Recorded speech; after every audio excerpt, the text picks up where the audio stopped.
Ito guys, malakas na yung signal dito. Malapit na tayo sa location. Kung malakas yung pulse na ibig sabihin, posible rin na malapit na yung kalaban sa atin. General, Ano kailangan mo? namataan namin ang 4 na Voltes 5 na malapit sa ating pinagtataguan. At may nadiskubre tayong kami sinyales na tila hinahanap nila.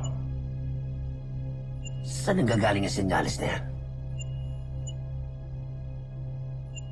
Malamang, si Rotgar ang may pakana niyan. Gumawa siya ng paraan para matunton ng mga kalaban natin ang lokasyon natin. Bantayan mo yan. Ikaw, sumunod ka sa akin. May solusyon ako.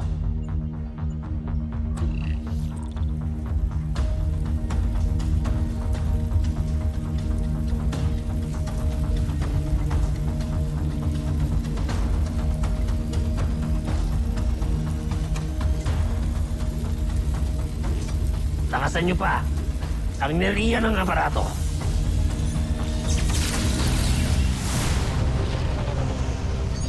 Teka. Wala signal? Oktawan, nadadetect mo ba yung wave? Negative, Little John.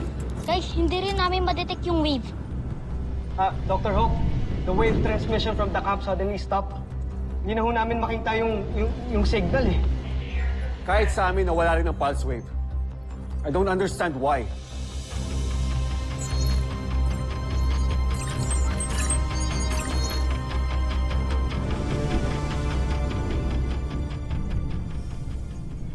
Yan.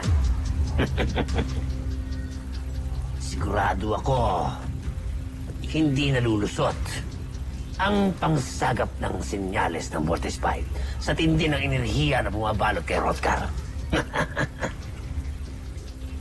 Ewan ko lang kung matuntun pa nila to.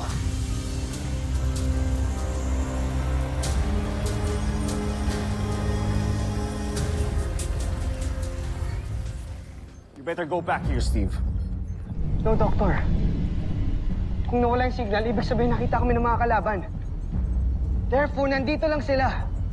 Which is dangerous, lalo na hindi kayo kumpleto. Sige na. Bumalik na kayo, tsaka na lang natin pag-usapan kung anong sunodin yung gagawin. No, Doctor. Itutuloy namin yung paghahanap kay Papa. Big Bird, pwede ba huwag niyong matigas ang ulo niyo? Armstrong Brothers! Jamie, do you read me? Mark, where are you going? Susundan ko po sila, Dr. Hook. Baka mamaya mapano pa si Jamie. Mark, wait!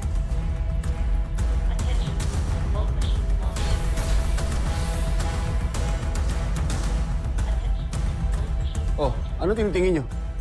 Go back to work! Move it!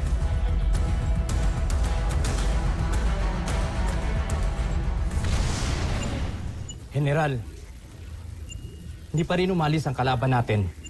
Sa halip, patuloy pa rin nilang pinaghahanap ang lokasyon natin.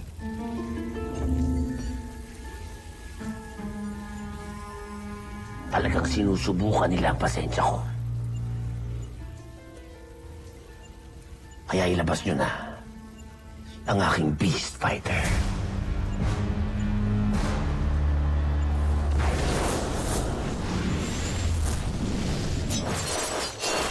Beast Fighter detected! Team evasive maneuvers!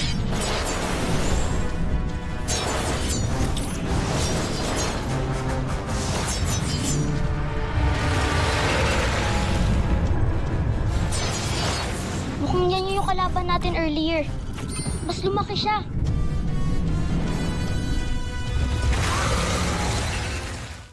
Voltes team, this is CBF Command. Respond! Damn it! Ang masutil talaga eh. Hindi ka sasagutin ng mga yan. Pagmumurahin mo lang sila. Sir, tigas kasi ng ulo eh. I told them to come back. Pero tinuloy pa rin nila yung paghahanap kay Dr. Armstrong kahit alam naman nila delikado na. Cut them some slack, Dr. Hook. They're not just good soldiers. Mababait din silang mga bata. Their hearts are in the right place.